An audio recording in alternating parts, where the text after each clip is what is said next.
Hello everyone, मैं हूं हीना और आप देख रहे हैं लीगल परसेप्शन। आज की इस वीडियो में हम भारतीय संविधान के अनुच्छेद 23 और 24 पर चर्चा करेंगे, जो हमें शोषण के विरुद्ध अधिकार देता है। देखिए, दोनों के लिए एक ही टाइटल दिया गया है, हालांकि दोनों में अलग अलग चीज़ों की बात की गई है। वो हम एक एक करके केसेस के साथ देखेंगे। तो सबसे पहले बात करते हैं शोषण के विरुद्ध अधिकार। तो ये जो संरक्षण है, ये नागरिकों को ही नहीं बल्कि सभी व्यक्तियों को दिया गया है। इसमें व्यक्ति शब्द का प्रयोग किया गया है। ऐसा नहीं है कि ये सिर्फ नागरिकों को दिया गया है या भारत में जो रहने वाले लोग हैं सिर्फ उनको दिया गया है, बल्कि शोषण के विरुद्ध संरक्षण व्यक्तियों को भी दिया गया है। अब एक एक करके देख लेते हैं। तो सबसे पहले देखते हैं आर्टिकल 23 यानी अनुच्छेद 23 क्या कहता है। तो अनुच्छेद 23 मानव का दुर्व्यापार और बलाश्रम का प्रतिषेध करता है, यानी ये अनुच्छेद बलपूर्वक काम लेने पर रोक लगाता है। उसके बाद आता है अनुच्छेद 24, जो 14 साल से कम आयु के बालकों को कारखानों, खानों या किसी जोखिम भरे स्थान पर काम लेने से रोक लगाता है। इसके बाद अब हम एक एक करके इनको शॉर्ट में देखते हैं, और थोड़ा बड़ा करने के लिए केसेस को भी देखना पड़ेगा ताकि इसका मीनिंग जो है वो क्लियर हो जाए। तो सबसे पहले बात करते हैं अनुच्छेद 23 के उद्देश्य की। क्या पर्पस, क्या उद्देश्य रहा कि इसे शामिल किया गया हमारे मूल अधिकारों में। तो सबसे पहले बात करते हैं कि इसका कारण क्या था। तो देखिए, पुराने समय में ज़मींदार और अमीर वर्ग लोगों से बंधुआ मजदूरी करवाते थे, और ऐसी समस्याओं के समाधान के लिए ही शोषण के विरुद्ध अधिकार दिया गया है। देश में आज भी अगर आप ख़ास तौर पर देखें तो भट्टे वगैरह काम में लोगों से बंधुआ मजदूरी ली जाती है। तो इस तरह से अनुच्छेद 23 जो है वो 3 बातों पर रोक लगाता है, अगर हम इसे बहुत ज़्यादा ध्यान से पढ़ें। तो एक पहला है मानव का दुर्व्यापार, दूसरा है मानव का बेगार, और तीसरा है बलाश्रम। तीनों का अगर देखें तो कुल मिलाकर मीनिंग एक ही निकलता है कि ज़बरदस्ती काम कराना या बिना पैसे के काम कराना। अब इस अनुच्छेद के बारे में एक बहुत ही इम्पॉर्टेंट बात समझनी हमें पड़ेगी। वो ये है कि ये जो अनुच्छेद है ये दंड का प्रावधान भी करता है, यानी कि अगर कोई इस अनुच्छेद का उल्लंघन करता है, उसका वायलेशन करता है, तो उसको विधि अनुसार दंडित किया जा सकता है। अब आप यहाँ इसे आर्टिकल 17 से जोड़ सकते हैं, जो वो भी दंड की ही बात कर रहा है। वो भी यही कह रहा है कि अगर कोई अनुच्छेद 17 का उल्लंघन करता है तो उसको भी दंडित किया जा सकता है। तो इस तरह से अनुच्छेद 17 और 23 केवल 2 ही ऐसे अनुच्छेद हैं सभी मूल अधिकारों में जो दंड का प्रावधान करते हैं। अब हम इसके खंड देखेंगे। तो अनुच्छेद 23 के 2 खंड है। पहला खंड देखिए क्या कह रहा है। तो पहला खंड बात करता है जबरन काम लेने पर रोक लगाना। तो ये ज़बरदस्ती काम लेने पर रोक लगाता है, और इससे रिलेटेड केस भी हैं, काफ़ी इंपॉर्टेंट केसेस हैं, आपको सब जगह मिल जाएंगे। सबसे पहले बात करते हैं जिस केस का नाम है people's union for democratic rights बनाम भारत संघ का केस। इसमें देखिए सुप्रीम कोर्ट ने क्या कहा। सुप्रीम कोर्ट ने कहा कि अनुच्छेद 23 में ज़बरदस्ती काम लेना भी शामिल है, ठीक है ना, क्योंकि इससे लोगों की प्रतिष्ठा को चोट पहुंचती है। तो ज़बरदस्ती काम बिल्कुल नहीं लिया जा सकता, अनुच्छेद 23 इसको मना करता है। दूसरा इंपॉर्टेंट केस है बंधुआ मुक्ति मोर्चा बनाम भारत संघ। अब ये क्योंकि ज़्यादा इंपॉर्टेंट है तो इसके फैक्ट जान लेते हैं। देखिए, हुआ क्या था कि इस मामले में एक सामाजिक संस्था ने सुप्रीम कोर्ट में एक लेटर लिखा और कहा कि हरियाणा राज्य के फरीदकोट ज़िले में पत्थर की खान में काफ़ी संख्या में मजदूर जो हैं वो बड़ी दुखद स्थिति में काम कर रहे हैं, यानी उनकी कंडीशन जो है वो बहुत ज़्यादा ख़राब है और उनसे काम लिया जा रहा है, जिसमें बहुत सारे बंधुआ मजदूर भी शामिल हैं। कोर्ट ने क्या किया कि देखिए 2 अधिवक्ताओं का एक आयोग बनाया, एक कमीशन बनाया, जिसने जांच के बाद रिपोर्ट दी और ये देखा कि आरोप तो बिल्कुल ठीक है, जो आरोप लगाए गए हैं, सामाजिक संस्था ने जो आरोप लगाए थे वो बिल्कुल ठीक हैं। इस मामले में जस्टिस PN भगवती ने जजमेंट दिया और कहा कि बंधुआ मजदूर विधि को लागू करने के लिए और उनकी स्थिति सुधारने के लिए भी उन्होंने निर्देश दिए। अब देखिए, कोर्ट ने एक और बात कही। कोर्ट ने क्या कहा कि आर्टिकल 23 में ये सरकार की रिस्पॉन्सिबिलिटी बनती है, सरकार का कर्तव्य है कि वो बंधुआ मजदूर प्रणाली को ख़त्म करे, उसे समाप्त करे, और इसी उद्देश्य से संसद ने बंधुआ मजदूर प्रणाली उन्मूलन अधिनियम 1976 को पारित किया। तो इस लिहाज से ये जो एक्ट बनाया गया था या पारित किया गया था, ये आर्टिकल 23 के तहत ही बनाया गया था, और जो बंधुआ मुक्ति मोर्चा वाला केस था वो इसी से संबंधित है। अगला है दुबर गोयला वर्सेस भारत संघ का केस।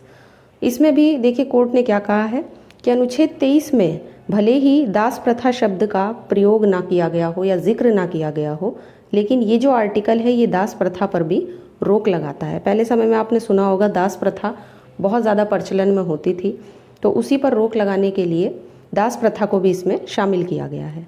अब आते हैं अनुच्छेद 23 के खंड 2 पर, जिसे आप खंड 1 का अपवाद कह सकते हैं। देखिए इसे अपवाद कहने का क्या कारण है। देखिए खंड 2 क्या कह रहा है। खंड 2 ये कहता है कि राज्य जो है वो सार्वजनिक परियोजनों के लिए अनिवार्य सेवाएं लागू करने के लिए किसी भी व्यक्ति को ऐसे काम को करने के लिए विवश कर सकता है, बाध्य कर सकता है ना। कोई भी काम, मतलब कैसा काम, जो अनिवार्य सेवा के लिए कराया जाए और सार्वजनिक परियोजनों के लिए कराया जाए, ठीक। लेकिन ऐसी सेवा के लिए राज्य धर्म, वंश, जाति और वर्ग, इन 4 आधार पर भेदभाव नहीं करेगा, ठीक। लेकिन इसमें ये 4 चीज़ें याद रखनी है कि इन 4 पर सिर्फ भेदभाव नहीं किया जाएगा। धर्म है, वंश है, जाति है, वर्ग है, तो इन 4 आधार पर भेदभाव नहीं किया जाएगा। और देखिए अब इसे हम एक उदाहरण से समझते हैं।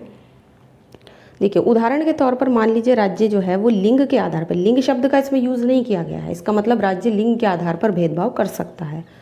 तो इसमें क्या कहा गया कि राज्य चाहे तो महिलाओं से पुरुषों की तुलना में कम काम ले सकता है, ठीक है ना, उनसे कम सेवा ले सकता है। तो लिंग के आधार पर राज्य भेदभाव कर सकता है, लेकिन जो ऊपर 4 आधार बताए हैं उसके आधार पर काम लेने में वो भेदभाव नहीं करेगा। और वो काम कैसा होना चाहिए, अनिवार्य सेवा वाला और सार्वजनिक प्रयोजन के लिए होना चाहिए।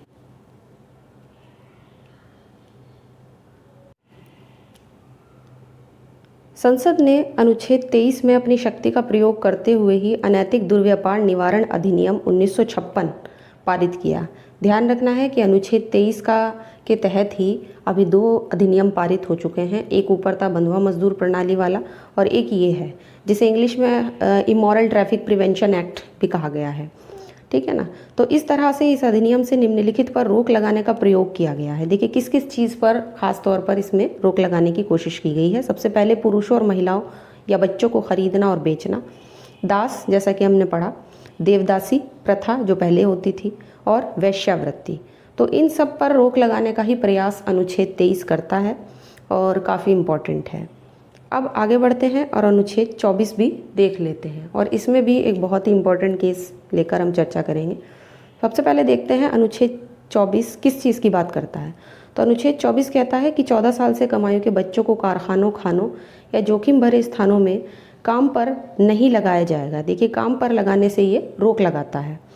अब संसद ने क्या किया कि अनुच्छेद 24 में ही अपनी शक्तियों का प्रयोग करते हुए बाल श्रम निषेध और विनियमन अधिनियम 1986 पारित किया, ठीक। और जैसे कि चाइल्ड लेबर एक्ट है, चाइल्ड लेबर प्रोटेक्शन या चाइल्ड लेबर प्रोहिबिशन एक्ट है, तो वो जो पारित हुआ था वो अनुच्छेद 24 में ही अपनी पावर का यूज़ करते हुए संसद ने किया था पारित।